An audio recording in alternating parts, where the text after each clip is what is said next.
You count on Native Voice One for Indigenous music and stories. Now, NV1 is counting on you. Our spring membership campaign is happening now through May 3rd. Please donate today to empower Indigenous-led media and ensure Native stories continue to be heard. Thank you.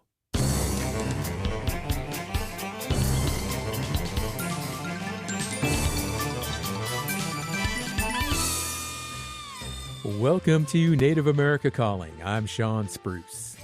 Hawaii is one of the battlegrounds over programs and policies that aim to support Native educational achievement.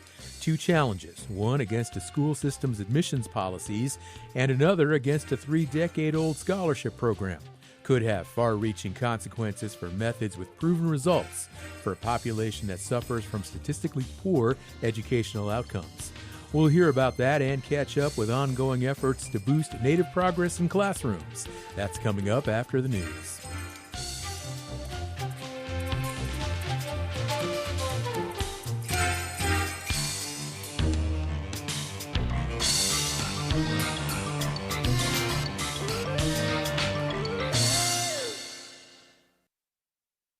This is National Native News.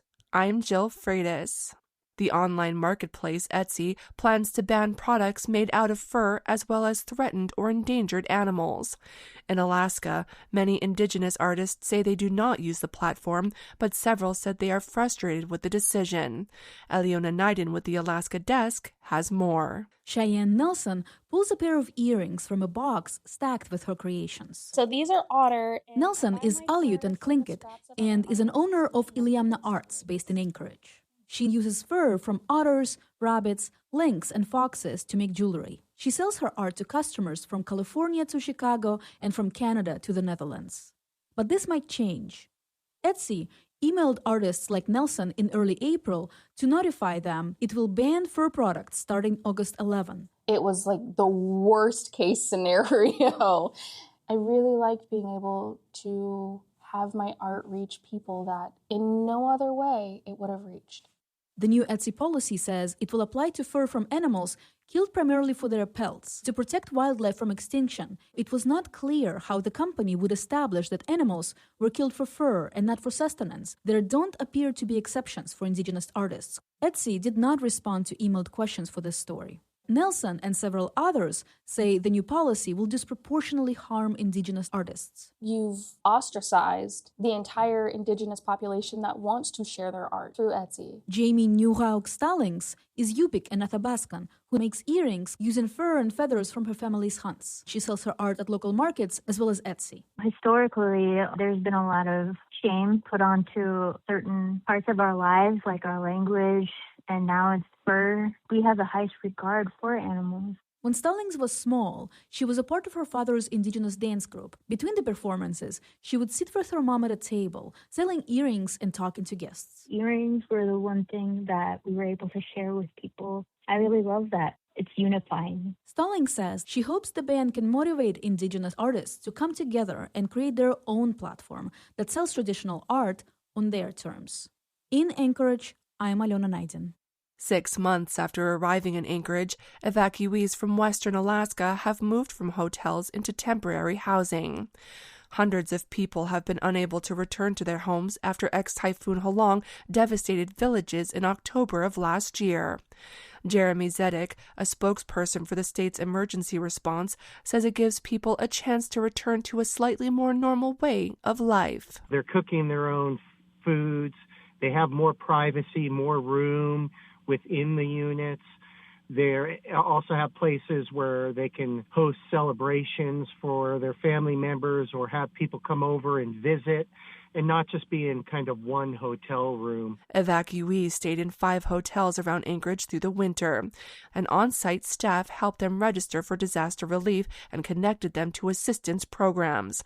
Zedek says the state will continue to help people with paperwork and bureaucracy hurdles. We're working with every applicant on a case-by-case basis to make sure that they're not kind of lost in the shuffle and they don't get so frustrated that they just lose interest in pursuing this assistance that they're eligible for. As of April 17th, more than 150 households have moved into temporary housing in and around Anchorage.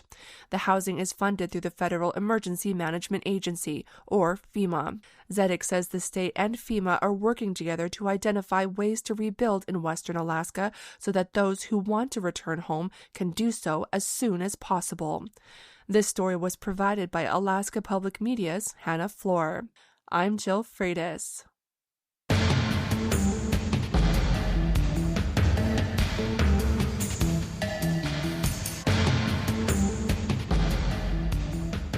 National Native News is produced by Koahnic Broadcast Corporation with funding by the Corporation for Public Broadcasting. Hear that? Tribal college faculty do so much, one can't say it all here. Nothing but respect. Visit mostthoroughdescription.com. The American Indian College Fund supports this program. Tribal Development Partners, helping tribes build toward their goals through 105L leasing and essential facility development, empowering sovereignty, strengthening community. More at tribaldevpartners.com, proud supporters of this show.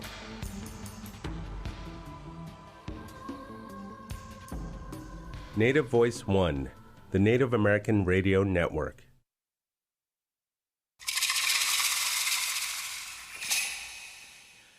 This is Native America Calling. I'm Sean Spruce.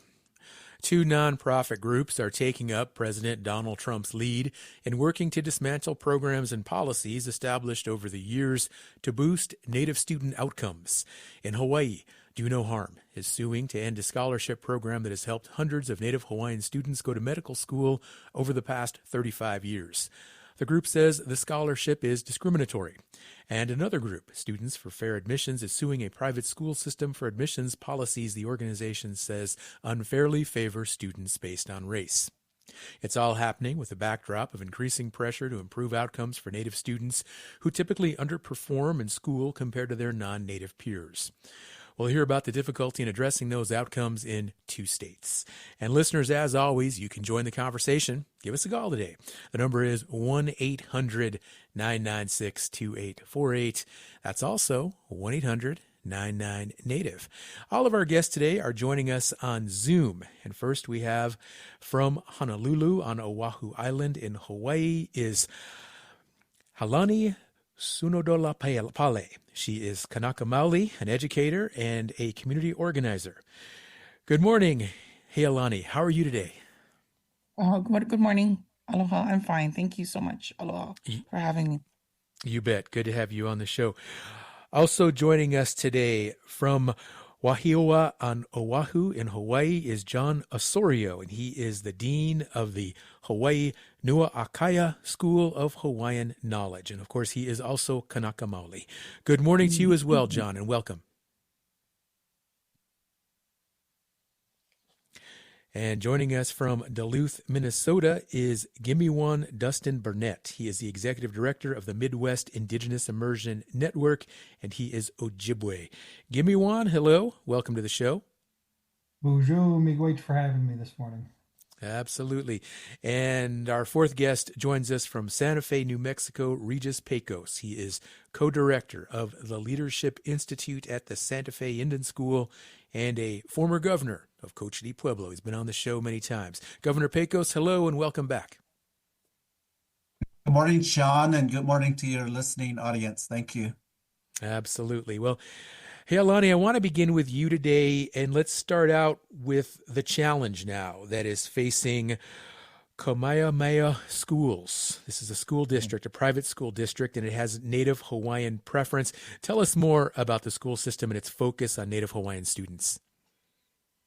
Yes, Kamehameha Schools was formed in 1887 when we were still under the Kingdom of Hawaii, when we were an independent nation.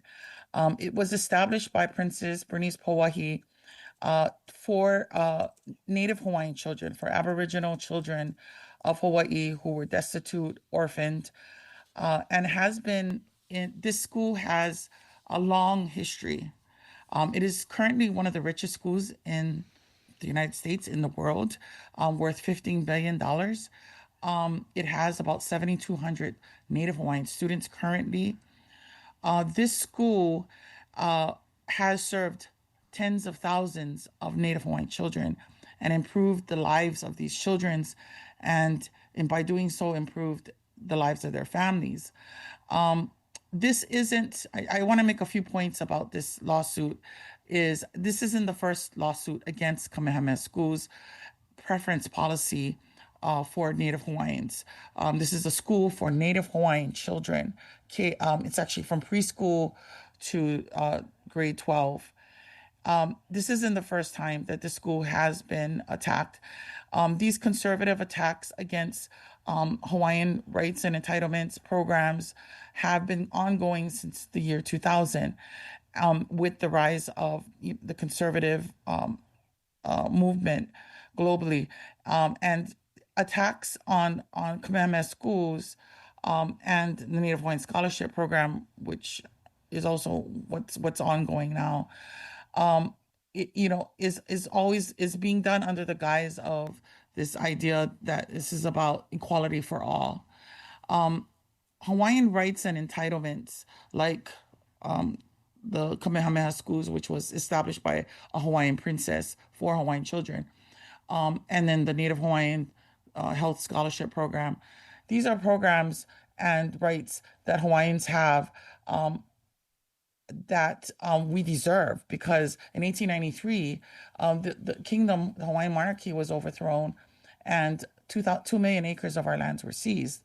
A lot of these programs that we have today for Native Hawaiians, for Kanaka Maoli, are a way to address the historical wrongs done against our people. And even though it's inadequate, there were wrongs done against our people, and this is a way to address them. We are not a tribal nation, and therefore we do not have a political status, and they're calling us a racial status. Okay. They're saying these are race-based programs, which is absolutely not true. Thanks. Okay. Well, let me just take the other side of the issue here, just for the sake of gatekeeping our listeners up to date and informed. Now, these non-native plaintiffs of the lawsuit, they're arguing that this is unconstitutional because admissions are based on race, like you just explained. Now, don't they have a case, though, here in light of recent Supreme Court rulings on the subject? What's your response there? Yes. So in 2023, they did file, the same organization did file a lawsuit against Harvard University. They did win. But Harvard University actually receives federal funding from the United States, whereas Kamehameha Schools does not receive federal funding from the United States. And so there's a big difference there. And then Kamehameha Schools just changed their policy about tuition. Now, education is a gift. It's a free gift to the Native Hawaiian children. So that may cause this case to be thrown out, because the case is based on like a civil rights clause that on contractual rights. Sorry, let me go look at my notes, but it is based on a civil rights clause. And it's saying that basically, we're not, Kamehameha Schools is not treating everyone the same under contractual law. But now that they've thrown out the tuition, that may change things. Okay. I'm just curious. So what percentage roughly of the students there in the school district are Native Hawaiian, and what percentage are non-Native? In Hawaii? Yeah, in the school district we're talking about today. Kamehameha Schools has schools on different islands, on Oahu, on Maui, and on Hawaii Island. They serve 7,200 students, which is a very small percentage of the 50,000 students, grade school students in Hawaii. So we have, right now, Native Hawaiians make up about 20% of the Hawaii population. Okay. And so when we're talking about Native Hawaiian students, we're talking about, statewide is 50,000 students around there. Okay. Yeah. I'm just curious, the non-native students, if there are any, about how many are currently in the school district. But what happens going forward if the schools were to change their admissions practices based on this lawsuit or just any other pressure? What would that look like? I'm sorry, I'd like to sort of jump in here because you're asking a bunch of questions that I think are worth a deeper look. Okay, John, thank you. The question of whether or not we are practicing a racially exclusive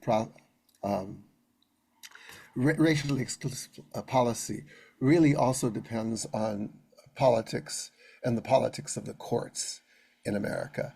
And I mean, since these challenges have been erupting, especially at the level of the Ninth Circuit Court, it was interpreted that Hawaiians are not a racial category. Hawaiians are actually have a political relationship with the United States. It doesn't matter that we don't have federal recognition. It doesn't matter that we are not organized in the tribe. We have a history of being treated as a trust population by the United States, including the Hawaiian Homes Act. We are also the state of Hawaii recognizes us in its own laws as the native people of this land. So, you want to be really, really careful about simply accepting that whatever the court, especially the courts these days, the Supreme Court decides is something that we should simply accept. This struggle is not just about protecting these resources for Native Hawaiian children. It's a really, really important principle. And that principle is that Hawaiians are different from Americans. We have substantial differences, and for many of us, we continue to insist that our nation is ongoing. We are not Americans, and that American laws that are practiced over ours, especially ones that continue to take resources from our people or take distinctions from our people, are in our mind illegal. And, okay, John. John, do me a favor. Hold that thought. We have to take a short break. We'll come back and we'll talk more about this issue with you and Healani. And we have the phone lines open as well for listeners who would like to join us. You can weigh in on this conversation today with regard to the school district in Hawaii and some of these other issues with regard to Native education that we are addressing here today on Native America Calling. All you have to do is call us at 1-800-996-2848. We'll be right back.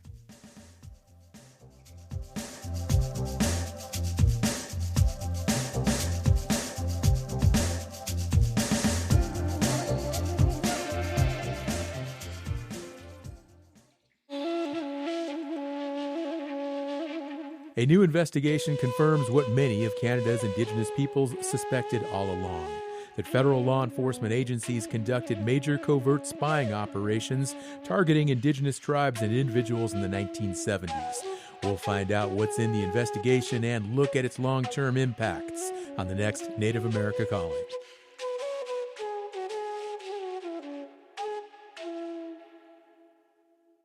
Who protects Indian country? Amerind does. As the only 100% tribally owned insurance carrier, Amerind helps strengthen tribal communities by providing reliable insurance coverage and keeping dollars in Indian country. From property and liability to commercial auto and tribal workers' compensation, Amerind is here to protect what matters. Celebrating 40 years of serving Indian country. Learn more at amerind.com. That's AMERIND.com. Thank you for tuning in today to Native America Calling. I'm your host, Sean Spruce, and we're hearing about challenges to Native education programs in Hawaii.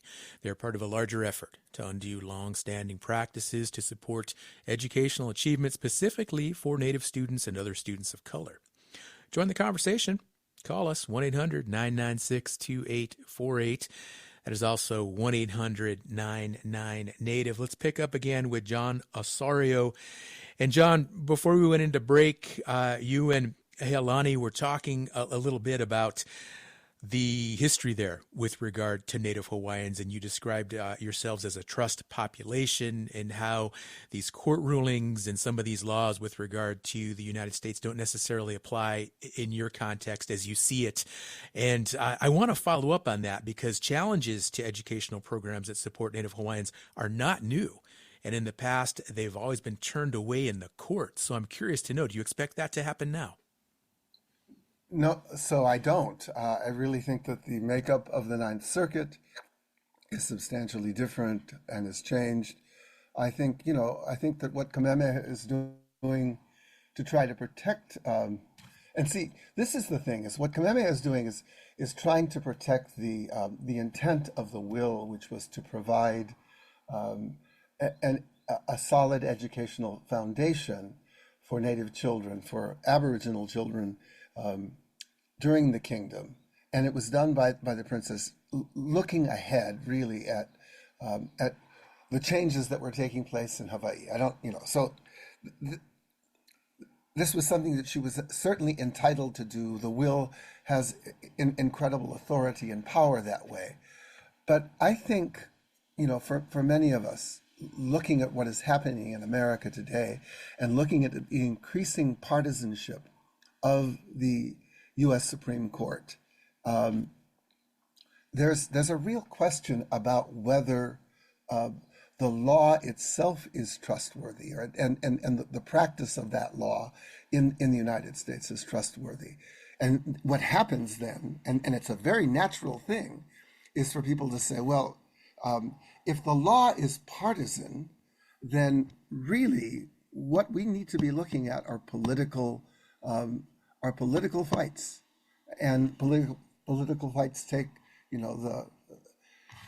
the spectrum of voting, of trying to take hold of local councils and legislatures, but it also involves protest and resistance and public advocacy. So, what is happening here is, I think, many of our people are gathering together for a really serious fight with the United States over our ability to hold on to the few resources that we have left after this tremendous taking that Heilani was referring to that took place in 1893. This is a kind of logical, this will be a logical step forward for a Hawaiian nation to fight this kind of, this new taking, this more recent taking. And I see it happening here. All right, John, thank you. I want to go back to Heilani now, because also under the microscope right now is this scholarship program that is credited with helping dozens of Kanaka Maoli enter into the medical field.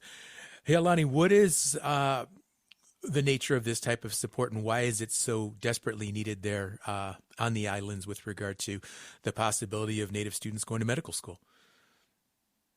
Yeah, Native Hawaiians, Kanaka Maoli, have some of the worst health statistics. We have high mortality rates, infant mortality rates. We die from diseases that other groups don't die from. We have the highest rate of chronic disease in Hawaii. And only about 6% of our physicians here in Hawaii are Native Hawaiian or Kanaka Maoli. And it's because we have statistically low educational attainment. So this Native Hawaiian health scholarship program has helped to change that, because part of the reason why Hawaiians have such poor health is because of access, economics, and it's also because of racism in the Hawaiian health in the health industry here in Hawaii. And so this lawsuit is not against the Native Hawaiian health scholarship program, but it's against the U.S. Department of Health. And it is being brought forth by a group called Do No Harm, which is a medical quote unquote advocacy organization that was founded in 2022 by Dr. Stanley Goldfarb, that focuses on opposing identity politics, diversity, equity, and inclusion in like DEI initiatives and gender affirming care for minors within the medical field. So this, again, is part of a whole conservative authoritarian movement that is not just happening in Hawaii. It's a neo-colonialism that's happening globally. The same thing is happening to our Maori cousins in Aotearoa. Same thing's happening with our Aboriginal cousins. There is a growing, governments are becoming conservative. And it's this whole phenomenon, what's happening with Trump. Since Trump has been in office, he has, for example, defunded NAHASDA in his budget, and Congress has always, every single year, every year he's done that. Congress has restored that funding, but this year he did something a little different. He took the NAHASDA, which is the block funding for Native Hawaiian and Native American housing, and he said that Hawaiians, Native Hawaiians, he said this, is a racial group. And again, we're dealing with now an attack. They're using the same rhetoric we use to fight for civil rights, to fight for indigenous rights against us. And this is insidious. This is an insidious attack against Kanaka Maoli. And we will fight, like John said, we will fight against this. In January 16th, 2026 this year, we had 7,000 people march in protest against this lawsuit against Kamehameha schools. We know that this will not stop. This has been happening for a while, and this will be an ongoing struggle. Okay, thank you, Heilani. And I want to ask another question, and either you or John can respond however you see fit. But as you describe it, and again, going back to this status as a trust population, and it really sounds like in Washington, D.C. right now, there just is a lack of knowledge and education with regard to who Native Hawaiian people are. So does this put any pressure on your people right now to create a more formal recognition system like what currently exists for Native American people and Alaskan Natives? Either of you can respond. I'll respond first, but Heilani should also give her opinion on this, because the whole issue of federal recognition has been a divisive one for Hawaiians in the past.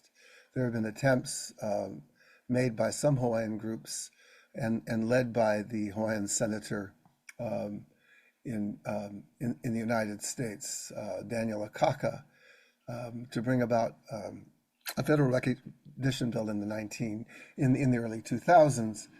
But honestly, that issue is much less divisive now, and I think for a number of reasons.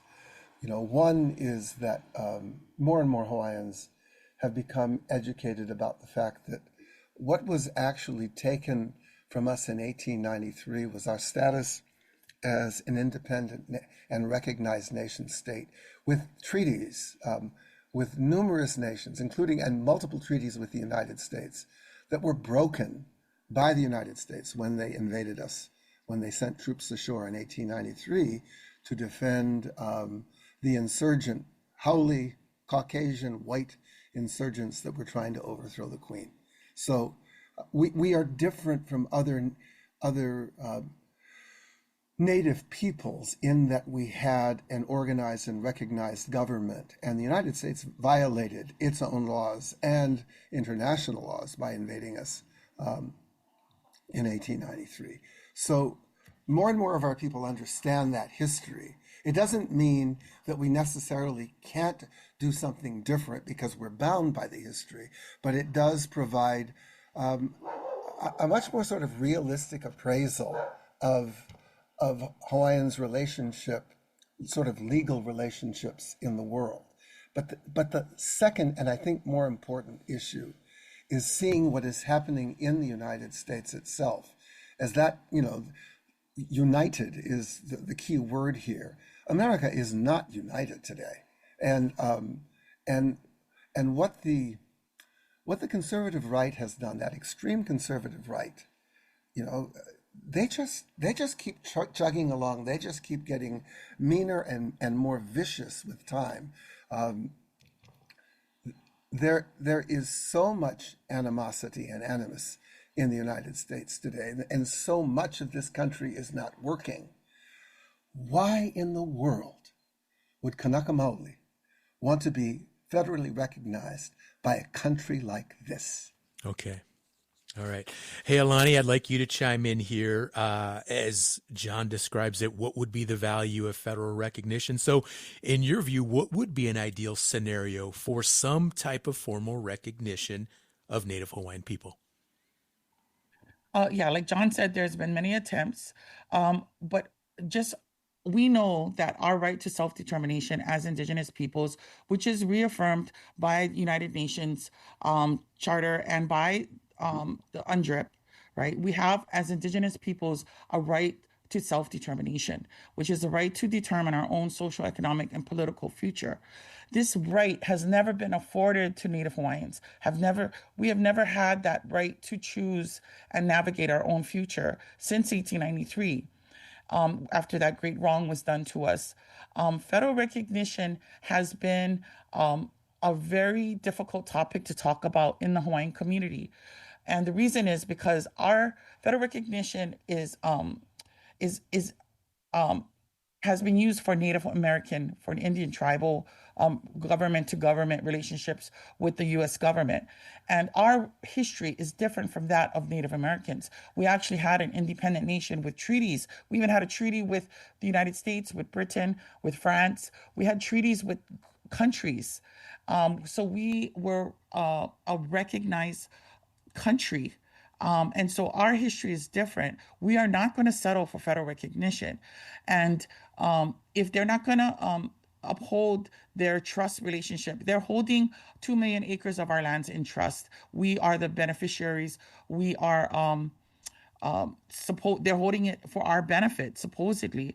If they're not going to honor that, then they need to give that land back and allow us the right to self-determination. And that's pretty much what the position is for many Hawaiians in the Hawaiian movement. Federal recognition is a compromise that many Hawaiians are not willing to go to.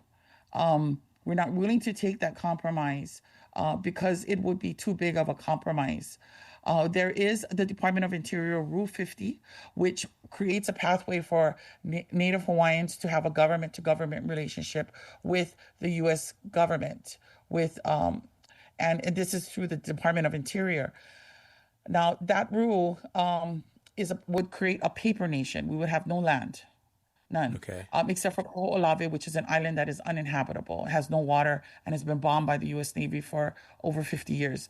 So we would be in that kind of position. So we're in a difficult position as Kanaka Maoli, but I think historically we have the higher ground in terms of the higher moral ground, and the harms and wrongs that were done against us still need to be righted, and we still have to be afforded our right to self-determination, not under the U.S. law, but under United Nations law, under international law. Thanks.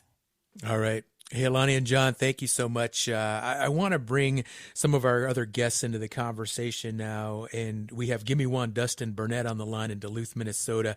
He's the executive director of the Midwest Indigenous Immersion Network. And Gimiwan, we've been talking so far about programs designed to advance Native Hawaiian student achievement, but Minnesota right now has a law to offer instruction on Native languages and culture. What are the details?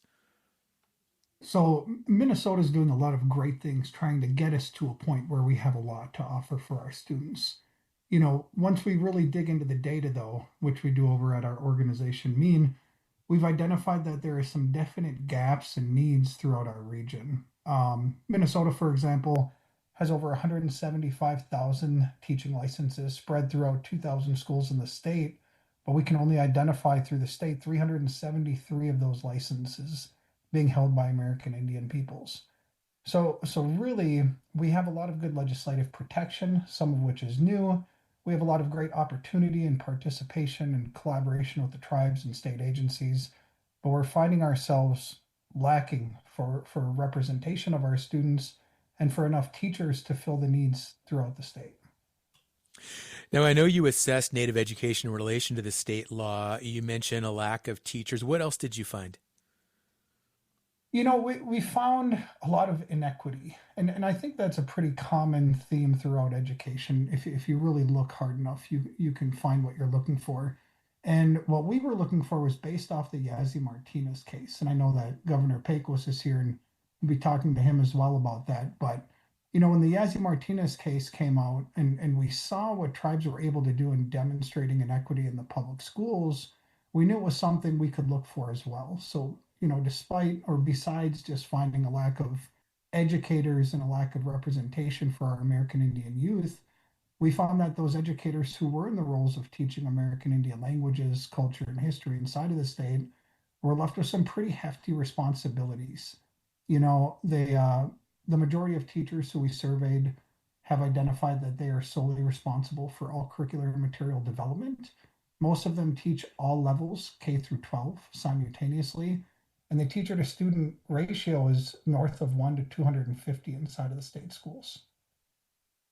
All right, thank you very much. Give me one. Dustin Burnett on the show right now, Executive Director of the Midwest Indigenous Immersion Network. We're going to take a short break here. We'll come back and we'll talk more with Give Me One, Dustin Burnett. And we're also going to talk with Regis Pecos, co-director of the Leadership Institute at the Santa Fe Indian School and a former governor of Cocha de Pueblo. And he's going to give us an update on the Yazzie Martinez case that Give Me One just mentioned. So that's going to be an important part of our discussion here going forward. And we still have the phone lines open for any listeners right now who would like to join us, specifically with regard to comments or perspectives on Native student performance outcomes. Maybe you can speak specifically about challenges facing a school district where you live, or maybe perhaps you are in the area of Minnesota or Wisconsin in the upper Great Lakes area, and you know specifically about the work of the Midwest Indigenous Immersion Network and some of these challenges that Native students in that part of the country face. Specifically, we've already talked about a shortage of teachers, and then perhaps the teachers that are in place don't necessarily understand the needs of Native students. So if you'd like to join us, if you can chime in and add value to this discussion, we'd sure appreciate your input. 1-800-99-NATIVE.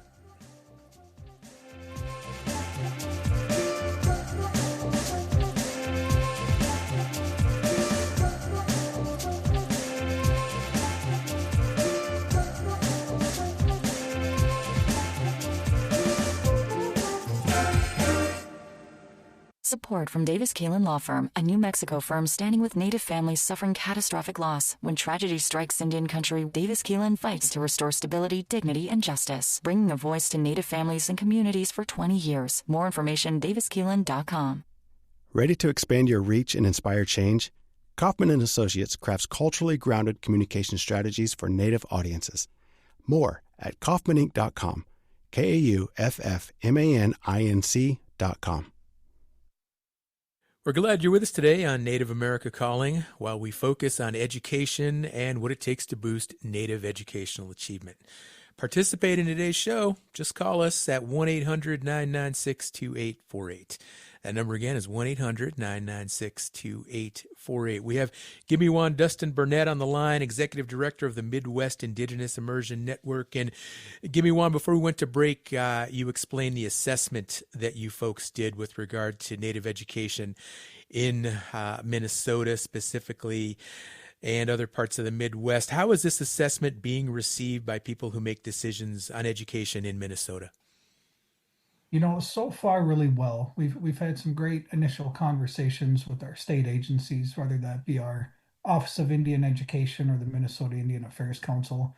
And the tribes have been really receptive as well and grateful to have information that hadn't previously been pulled by the state or any given tribe. So, but the big response we've had is from the educators and the school districts themselves. We've had a lot of buy-in and a lot of interest in finding a way to bring a more holistic approach to our language revitalization efforts.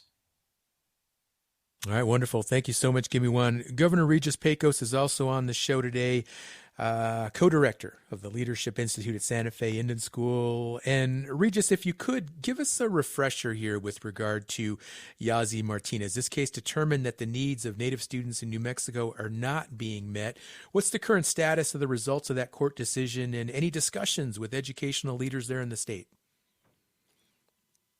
Yes, thank you. Before I answer the question, I just want to say thank you to all of the guests who really epitomize the struggle across Indian America with regard to the bottom line that we all are fighting to maintain control for our cultural survival. And so the situation here in New Mexico since 2018 in the landmark Martinez-Yazzie case, when the state district court concluded that 4 groups of children, Native students, children speaking another language other than English, at-risk students, and children with special needs, really were being subjected to constitutional violations to a sufficient education.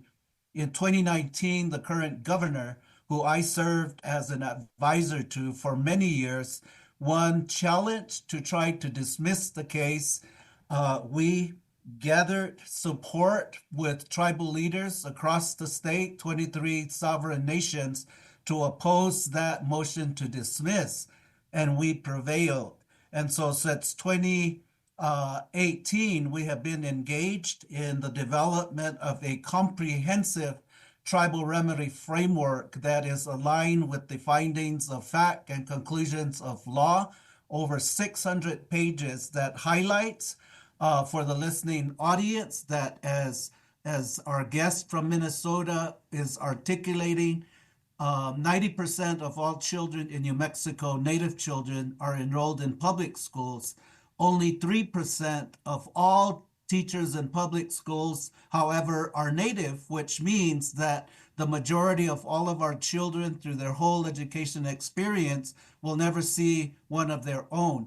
And with that reality, the other major finding is that education in New Mexico for Native students really lacks the relevance with any meaningful curriculum to address their needs as Native children, unique to the diversity of other children here in New Mexico. So the state has failed 3 times, dismissing the case, submitting as the court directed them to.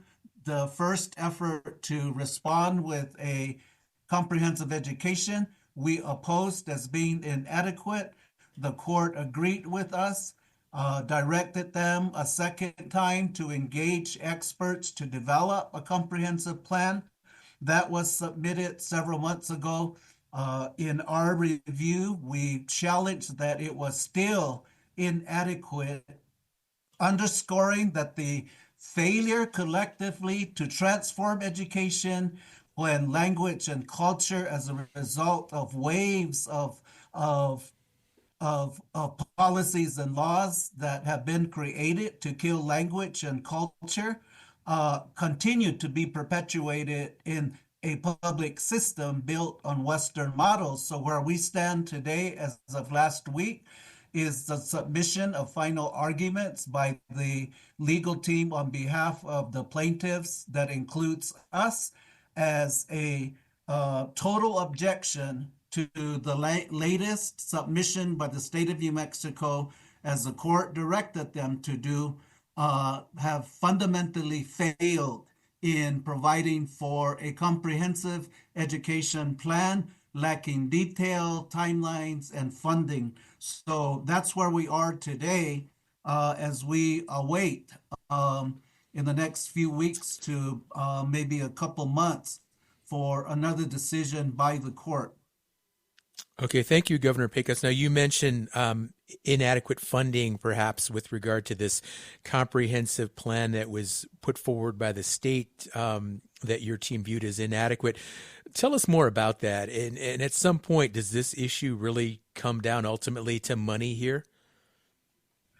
It's not all about money. And let me provide you a context. Just 2 days ago, a national report publicized that 32,000 youth in New Mexico are neither working or are in school. And it's costing literally about $500 million a year of these many young people, and among the 32,000, the largest percentage, about 32%, are Native students. And so the root cause is systemic, as was initially determined, that the current system and institution of public schools perpetuates a long history of systemic racism and discrimination and needs a complete overhaul. And so when you have statistics that come from studies being conducted as presented a few days ago before the Legislative Finance Committee, underscoring the kind of perpetuation of this kind of colonialist mentality where the State Department in our case refused to engage Indigenous experts that we presented to assess, evaluate their plan. And when the reality is the case across Indian America throughout the country, as we heard today, when you don't have expertise within your department vested with providing guidance to education for all children, you would think that there would be a clear admission that in absence of that expertise in a department vested with guiding program development now mandated by the courts, that you would reach out to bring into the full Indigenous experts.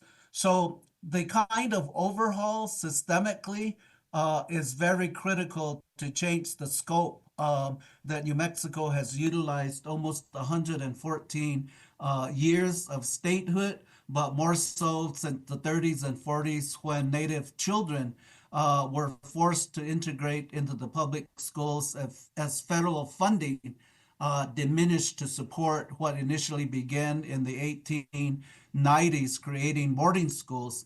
Funding is important, that if you don't provide for what the courts and the federal Congress have clearly underscored is necessary, so that the current funding formula that is touted to be the best based on equal amounts to all students, that in itself reflects that, as studies showed, that it costs more to educate Native children, children at risk, ESL students, that the current state equalization formula is inherently lacking justice and equity, with the clear knowledge that it costs more to educate Native children. So that compounds, one, what the court concluded were very significant fundamental issues with the way that public schools fail our children, that one manifest into generational poverty that creates the kind of statistics that really reflect the failures of schools to educate our children become costly. And this year happens to be the 50th anniversary of the Self-Determination and Indian Education Act.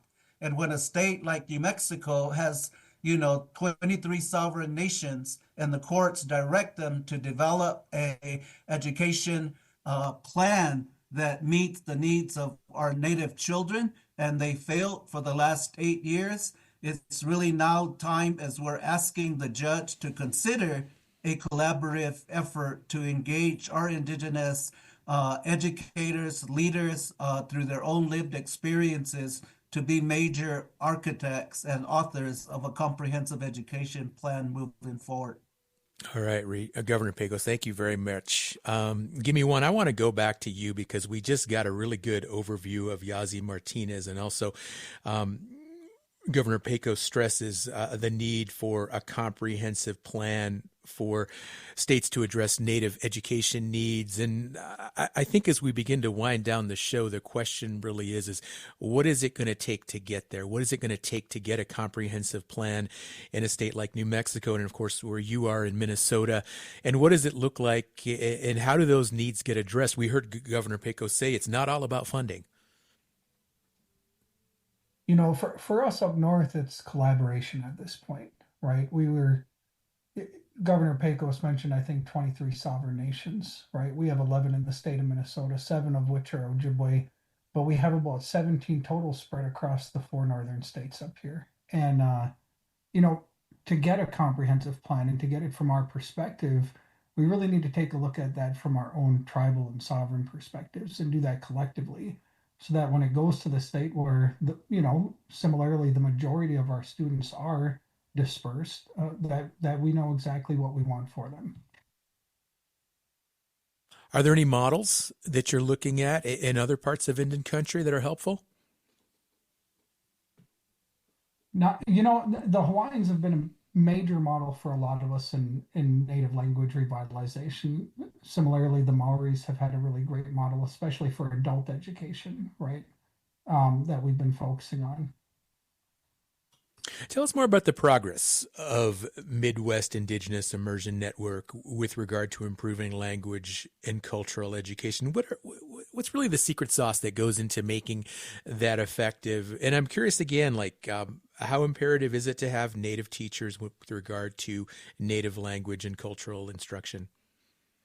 All of that everything you just asked really culminates in having Native teachers ready for Native language instruction. So we started our language revitalization movement about 25 years ago in Ojibwe country. And we focused on early education and elementary level education in Ojibwe medium.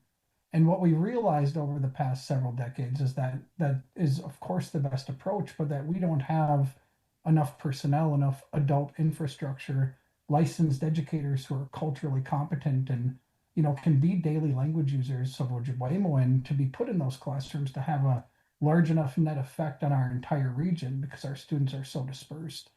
So, understanding that and seeing what's going on with the public schools and knowing that there's a lack of teachers there as well is really what has driven us recently to be focused on training more teachers, specifically Ojibwe teachers, and not just getting them licensed so that the state agrees with giving us per student funding or per pupil funding in any of our schools, but giving them the content knowledge that they don't inherently have because they happen to be Ojibwe, but that we need to learn and need to grow in our youth.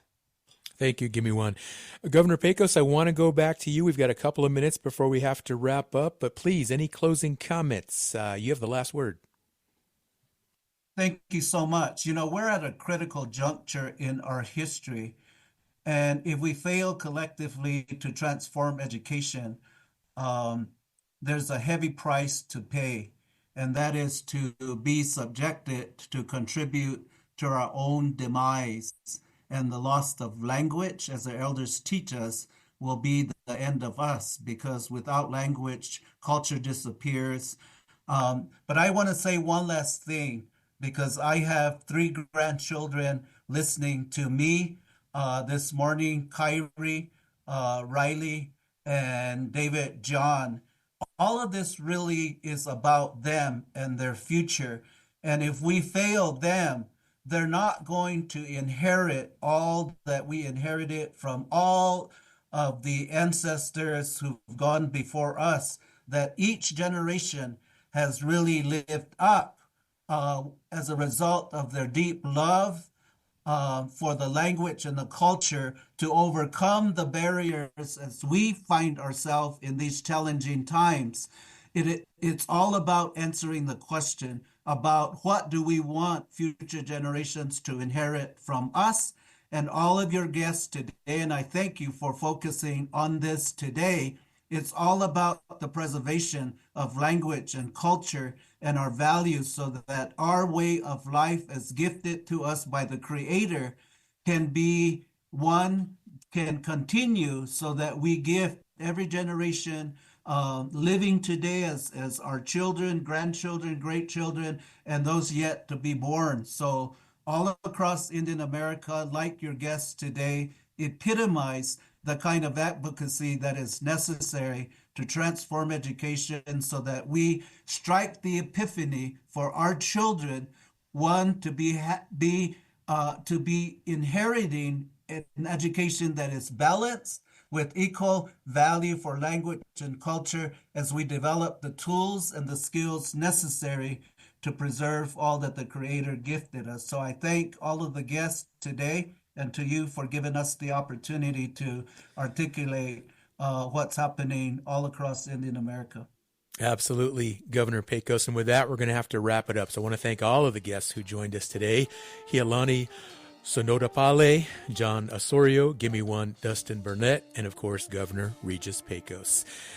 I want to give a shout out also to our hardworking crew, the production crew in Albuquerque, New Mexico that makes Native America Calling possible, and also our parent company, Koahnic Broadcast Corporation in Anchorage, Alaska. And with that, I'm Sean Spruce. Have a safe and relaxing weekend.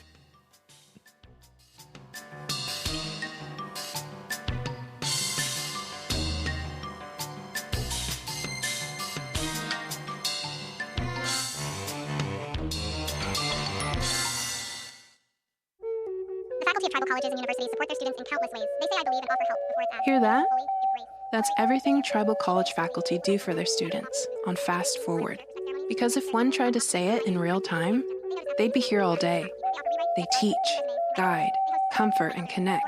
And for that, the community is grateful. Learn more at mostthoroughdjobdescription.com. The American Indian College Fund supports this program. They give extensions, cheer progress, share laughter, create calm, and allow reflection. They inspire hope, share wisdom, guide gently, validate healing. Every family caregiver could use help finding the necessary resources to care for their loved one. The AARP Family Caregiver Resource Guide helps family caregivers access key programs, services, and agencies in their communities. A copy of the guide is available by calling 877-333-5885 or online at aarp.org/caregiverresources. AARP supports this show.